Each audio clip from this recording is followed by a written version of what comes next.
The political crisis in Sri Lanka deepens even as Prime Minister Ranil Wickremesinghe becomes acting president after Gotabaya Rajapaksa authorised him with presidential powers after fleeing the country. Mr Wickremesinghe declares a state of emergency only to rescind that within hours. A live report from Colombo later on this bulletin, but first a quick look at the rapidly changing developments there today. People taking to the streets once again to show their disdain for President Gotabaya Rajapaksa and the ruling party for dragging the country into bankruptcy. We think that there's no need to him to resign or resign again because he has been kicked away now. The country has been running out of nearly every commodity, food, medicine and gas since March. It's now estimated that 1 in 3 Sri Lankans are skipping meals to get by. People are resorting to using firewood to cook food since they're out of gas. Doctors are even warning citizens not to fall ill or get into accidents as they may not receive treatment at the hospital. With nothing left to lose, thousands have marched on the streets demanding regime change. Protesters continue to occupy the president's residence, availing themselves of luxuries they regard as presidential indulgences. The Prime Minister's house was not spared either. ඉතින් මේ වගේ දේවල් මේ ජනාධිපති මන්දිර හා අරලියගහ මන්දිර කියන්නේ ජනතාවගේ බදු මුදලින් නඩත්තු වෙන ඒවා. ඒවා මිනිස්සුන්ට දැකලා බලලා මේ ඇත්ත තත්ත්වේ දැක ගන්න ලැබිච්ච එක ලොකු අවස්ථාවක් මේක. මොකද මේ නැත්තම් මිනිස්සු ජනතාවට කිව්වට තේරුම් ගත්තේ නැහැ. දැන් තමයි මිනිස්සු තේරුම් ගන්නේ ඒගොල්ලෝ කොහොම සුරසප්ප වින්දාද කියලා අපේ බදු මුදලින්.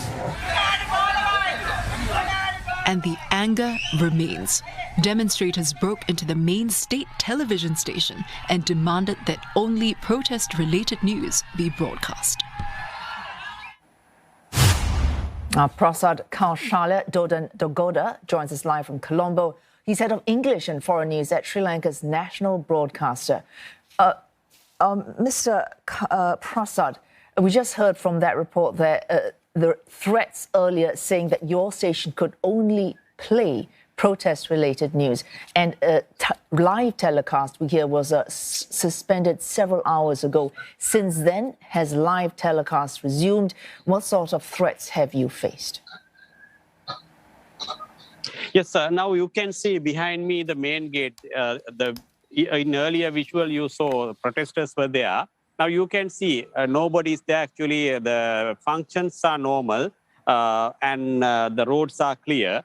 So the security is, the security situation is really good in SLRC, and at the moment staff is working and the normal transmission is going on. The protesters came in, but they didn't conduct any violent activities here. They had a discussion with our authorities.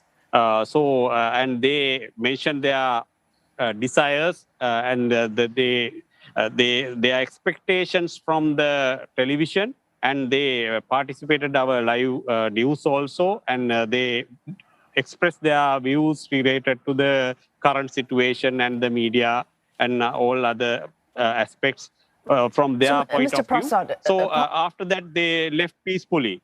All right, if I could pick you up from there. If you say they've left peacefully, behind you right now, of course, it looks like order has been resumed. Does that mean that your station agreed to everything that they demanded? And does that actually change your coverage in the last few months, what you have been doing? Is it any different now? Actually, we are the government's television station, the national television station, and the Rupawahini SLRC is the only station covered by the Parliamentary Act and truly owned by the state.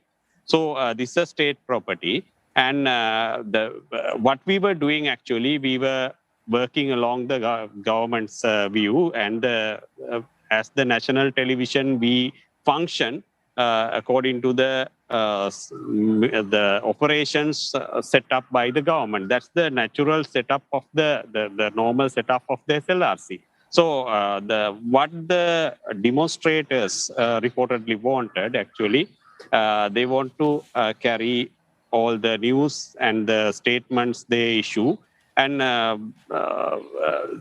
they need a voice from our station, and that's what they expected from the SLRC, and SLRC provide what they expected at that time. So in the coming early, previously their news, we carried their news, and now in future also there is no any threat to telecast their views, because right, there is no pardon any me, Mr. Prasad, order to ban or anything like that. Mr. Prasad, as you mentioned, you are a state-owned entity, so as you say, also naturally there will be state-owned guidelines that you naturally then have to follow. But with the protests largely dominant in Sri Lanka right now, in the absence of any other clear authority, how will you be covering the protests or what's happening in your country? Does that change clarity? Does that make you more prepared to say some things which you might not have been able to say in the past? And if you can, could you tell us what lies ahead for Sri Lanka in the next few days, in the next few weeks? Very quickly, please. Yes, now in the media, especially in the context of state media, we were, as I said earlier, we were earlier operating under the guidelines of the government. But up to now there is some kind of, the authorities here, we have our internal management, and we make our decisions, and now we give, a fair time frame for all views. So we try to carry a balance and very justified news and other information to the public as much as we can. All right. Thanks so much for all that input. That was Prasad Kaushalya Dodan Godaga from Sri Lanka's national broadcaster Rupa Vahini Corporation. Thanks so much.